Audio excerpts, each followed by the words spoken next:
वो पैसा ट्रेडिंग आपने की, अगर उस समय वो आपने इन्वेस्ट किया होता, जिन स्टॉक्स में आप ट्रेडिंग कर रहे थे उन्हीं में अगर आपने इन्वेस्ट किया होता और भूल जाते तो क्या लगता है आज आप प्रॉफिट में रहते? बैंक से अच्छा रिटर्न आता डेफिनेटली। बैंक से अच्छा था। जी जी, डेफिनेटली आता। तो मतलब इसको हम लोग यूँ समझे कि शेयर मार्केट में अगर आप लंबी इन्वेस्टमेंट मतलब 5 साल से ज़्यादा का समय आपके टीवी के पास सामने में बैठ के रेट देखने की चीज़ ही नहीं है। Okay okay right. सिंपली जैसे आप एफडी कर देते हो, फिक्स डिपॉजिट, हाँ, तो आप सोचते हो रोज जाके नहीं, कितना हुआ कितना हुआ, बस इसमें भी आपको वही करना पड़ेगा। वही कि आप रेट देखोगे तो डेट डिसाइड करोगे 5 साल के बाद देखूंगा, बाकी आपको फिर वो बहकाएगा। ये तो एक साइकोलॉजिकल, उसमें भी थोड़ा रिस्क, अगर शेयर मार्केट में भी थोड़ा रिस्क लगता है जब हम कंपनी का चुनाव करें तो उसमें ज़्यादा अच्छा ये है कि आजकल म्यूचुअल फंड है तो जी वो सबसे अच्छा है। मैं तो यही बोलूँगा कि म्यूचुअल फंड में इन्वेस्ट करना चाहिए।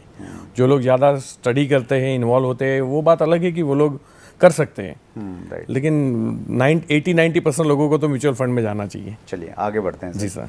तो आपको नुकसान हो गया बहुत? जी नुकसान हो गया। तो जिस इंडस्ट्रीज़ की मीटिंग में हम आए हैं, जिससे मैं बहुत नफरत करता था। अच्छा, डायरेक्ट सेलिंग से? हाँ, मेरा एक दोस्त था, वो बेचारा टाई पहन के घूमता था। मैं उसको बोलता था तो ऑफिस में आए ना तब टाई निकाल देना। अच्छा। वो डायरेक्ट सेलिंग करता था। अच्छा। तो मुझे लगता था कि जो लोग बिल्कुल बेकार होते, नेवरे होते, वही ये काम करते हैं, और अच्छे क्वालिटी के लोग कभी इस फील्ड में नहीं आते। मैं तो बिजनेस नहीं मानता था, मुझे लगता था कि मैंने आपको उल्लू बनाया और यू आर ऑथोराइज टू सबको बुलाया, मेक उल्लू। यस। तो नफरत थी लिटरली। मुझे दुख की बात यह है कि मुझे कोई नॉलेज नहीं था और नफरत थी। अच्छा, ओके।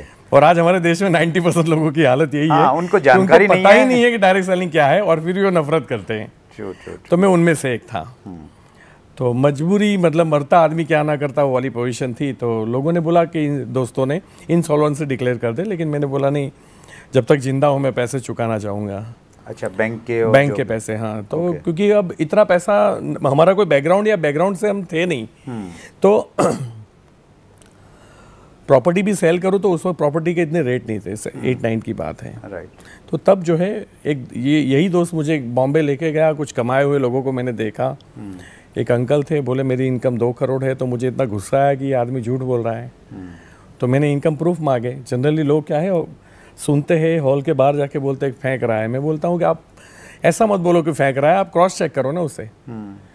तो मैंने क्रॉस चेक किया था, इसलिए मैं फायदे में रहा कि 2 करोड़ की इनकम मैंने देखी।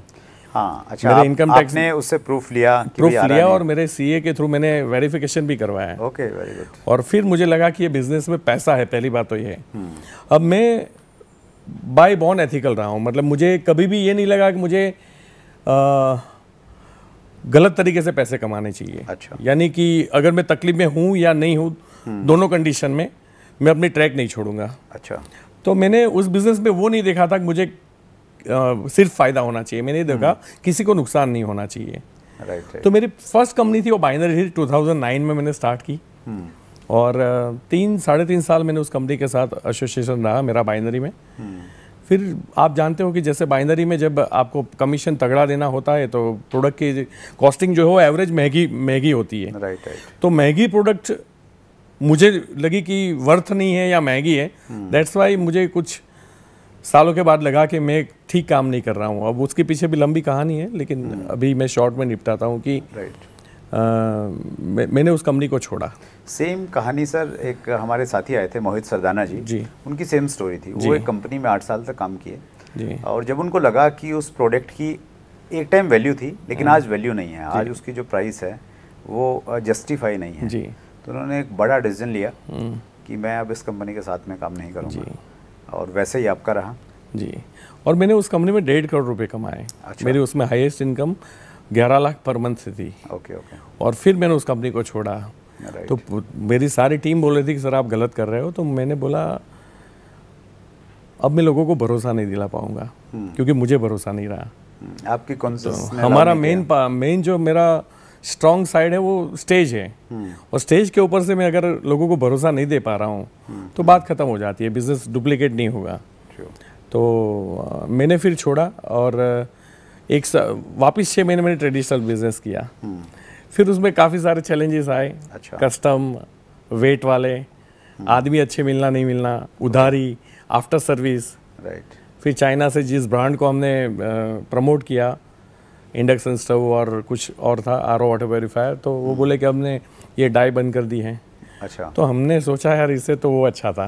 अच्छा। यानी मैं पहले मेरी लाइफ में ट्रेडिशनल किया, 1 साल जॉब भी की है, 14 साल ट्रेडिशनल किया, फिर 3.5 साल नेटवर्क मार्केटिंग किया, फिर ट्रेडिशनल किया और फिर मैं कंपनी डायरेक्ट सेलिंग में। और इस बार मैंने पक्का सोच के रखा था, क्योंकि मेरे लिए डेफिनेशन क्लियर थी कि डायरेक्ट सेलिंग किसे कहते हैं। तो मैंने कंपनी चुनी और अभी मैं उसके साथ हूँ। लगभग 6 साल कंप्लीट हुए जस्ट 21 अगस्त को।